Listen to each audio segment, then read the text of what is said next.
San Pablo.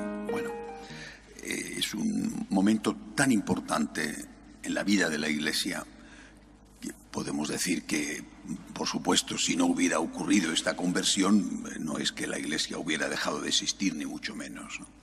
Pero fue un acontecimiento decisivo, un acontecimiento que se le puede calificar de histórico. ¿Qué ocurrió?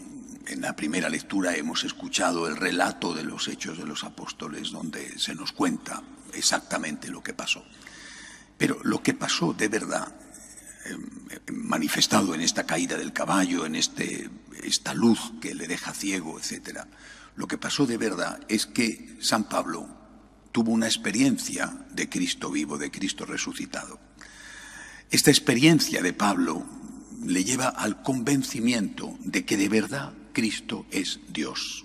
Si Cristo, muerto, meses después, muerto, vuelve a estar vivo y él se lo encuentra vivo, es decir, si el Cristo que murió está de verdad vivo, es porque ese Cristo ha resucitado, es decir, ese Cristo es Dios. Dios está apoyando el mensaje de Cristo. Dios está diciendo, este viene de mi parte. Sus enseñanzas son mis enseñanzas. Aquello que él dijo, yo lo ratifico. Cristo, por lo tanto, es Dios. Es decir, la esencia de la conversión de San Pablo está en haberse encontrado con Cristo resucitado, que significaba que creía en la divinidad de Jesús. Cristo es Dios. De ahí va a venir después todo lo demás, va a venir toda la consecuencia. Es decir, si Cristo es Dios, el mensaje de Cristo es el mensaje de Dios, el mensaje de Cristo no puede ser tocado, el mensaje de Cristo es más importante que los mensajes precedentes. Por ejemplo, el Señor prohíbe el divorcio, mientras que Moisés había permitido el divorcio. Es decir, si Cristo es Dios, ese mensaje es intocable porque es mensaje de Dios. Esa es la primera lección. Segunda cosa importante con respecto a San Pablo, él es uno que escribe, él no es un evangelista, o sea, él no escribe la vida de Jesús, no es uno de los 4 evangelistas, él no ha tenido contacto directo con Jesús, ni va a ponerse a investigar, como por ejemplo hizo San Lucas, que fue discípulo del propio Pablo, no se ha puesto a investigar, no se va a poner a investigar lo que ocurrió.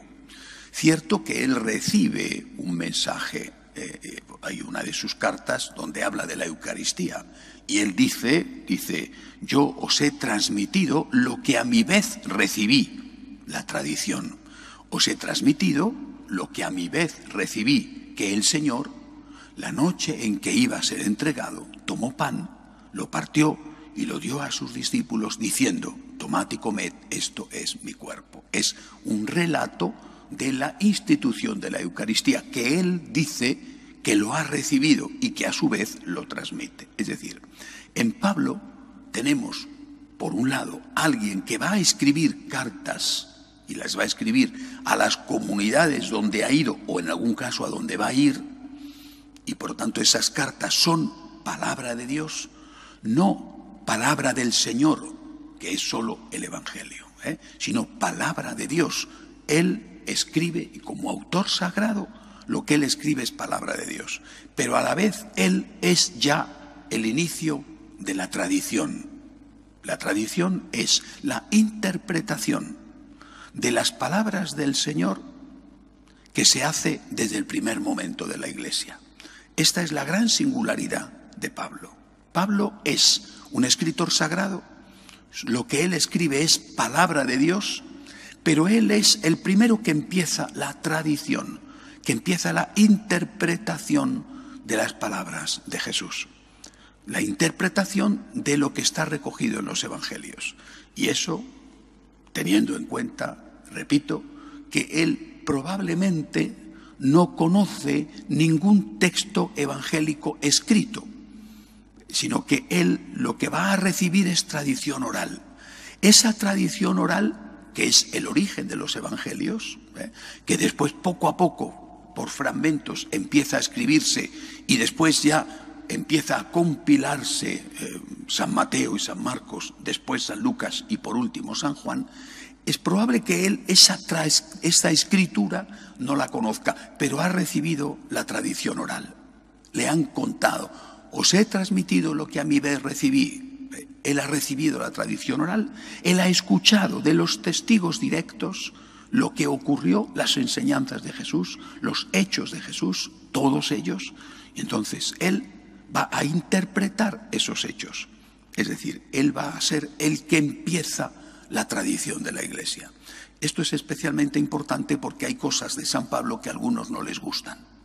Y entonces intentan echarlas fuera, ¿no? Por ejemplo, la clara condena que San Pablo hace, explícita condena que San Pablo hace del ejercicio de la homosexualidad. Bueno, pues esto, dicen, esto no es, lo dijo el Señor, esto por lo tanto no tenemos que aceptarlo porque no lo dijo el Señor. Es decir, San Pablo escribe y lo que escribe es palabra de Dios, no palabra de Jesús. La palabra de Jesús, la palabra del Señor está contenida en los 4 evangelios. Pero lo que él escribe es palabra de Dios y sus enseñanzas son palabra de Dios y es ya la primera tradición, es decir, la primera interpretación que va a hacer un escritor sagrado. Podemos decir que casi prácticamente con él termina la palabra de Dios, no termina, pero casi termina. Es la primera tradición puesta por escrita. A partir de ahí vendrán los demás. Digo que no termina porque a él le matan, como sabéis, en la persecución de Nerón. Hay discrepancias en cuanto a la fecha exacta, en torno al año 65, y es uno de sus discípulos, San Lucas, el que va a estar escribiendo. Es posible que antes de la muerte del propio San Pablo, el que empieza a escribir el Evangelio. Y por supuesto, San Juan va a escribir el Evangelio mucho más tarde, en torno a los años 80, 90, y va a escribir sus cartas también en esa época. Es decir, la palabra de Dios todavía termina, todavía sigue. Es prácticamente el que la acaba San Pablo, pero la palabra de Dios aún sigue, sobre todo con los textos de San Juan. Pero es el primero que empieza la tradición. Por tanto, aquellas interpretaciones que da San Pablo a la palabra de Dios, a la palabra del Señor, son palabra de Dios. La tradición tiene en San Pablo una parte que es palabra de Dios y eso no puede ser modificado. Las enseñanzas del Señor y las enseñanzas de San Pablo, lo mismo que las enseñanzas del apóstol Santiago, lo mismo que las enseñanzas del apóstol San Juan en sus cartas o del apóstol San Pedro en su carta, eso no puede ser modificado. Creo que esto hay que recordarlo hoy en esta fiesta. No solamente que San Pablo se convirtió, que se encontró con Cristo resucitado, que la divinidad de Jesús le convenció de que tenía que cambiar de religión, sino sobre todo lo que no debemos olvidar es que sus enseñanzas siguen siendo actuales.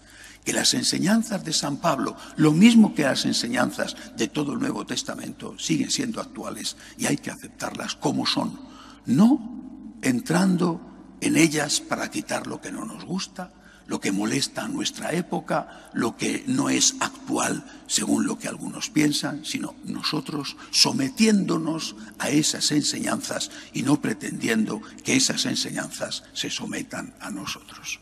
Que así sea. De pie, por favor.